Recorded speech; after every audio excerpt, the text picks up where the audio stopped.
This is the Daily Market Comment by Rafi Boyadjian. I'm Maria Pashurdes. Thanks for joining us at XM.com. U.S. Treasury yields led the surge in global government bond yields amid a delayed response to the flagging of an imminent taper announcement by the Federal Reserve on Wednesday. Bond traders finally took notice of the global shift in monetary policy after both the Bank of England and Norges Bank followed up the hawkish soundbites at their respective meetings on Thursday.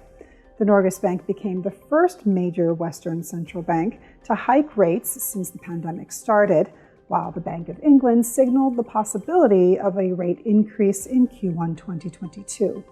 The yield on 10-year UK gilts shot up to the highest since March 2020. However, with the Fed likely to keep buying bonds until the middle of next year, 10-year Treasury yields could only manage a 2.5-month high. Wall Street seemed unfazed by the initial spike in yields, and the major U.S. indices rallied for a second straight day on Thursday.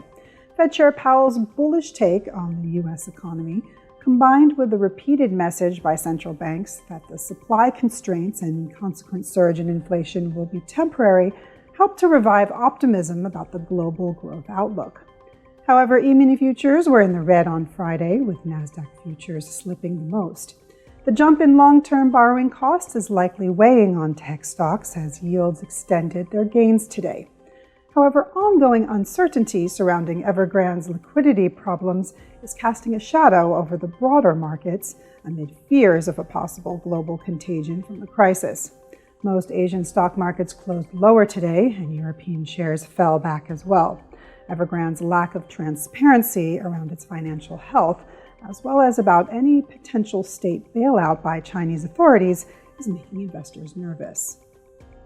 The mood in currency markets was also somewhat dampened on Friday from the slight risk-off in equity markets, though the safe haven currencies were struggling to gain significant traction. The US dollar edged up slightly from yesterday's lows against a basket of currencies, and the yen and franc were mixed. The Aussie, Kiwi, and Loonie are not showing a clear direction in the aftermath of the FOMC meeting, and all three were pairing the previous session's gains today. The pound got a strong lift from the Bank of England on Thursday as investors brought forward their expected timing of a rate hike. This is today's Daily Market Comment. Thanks for joining us at XM.com.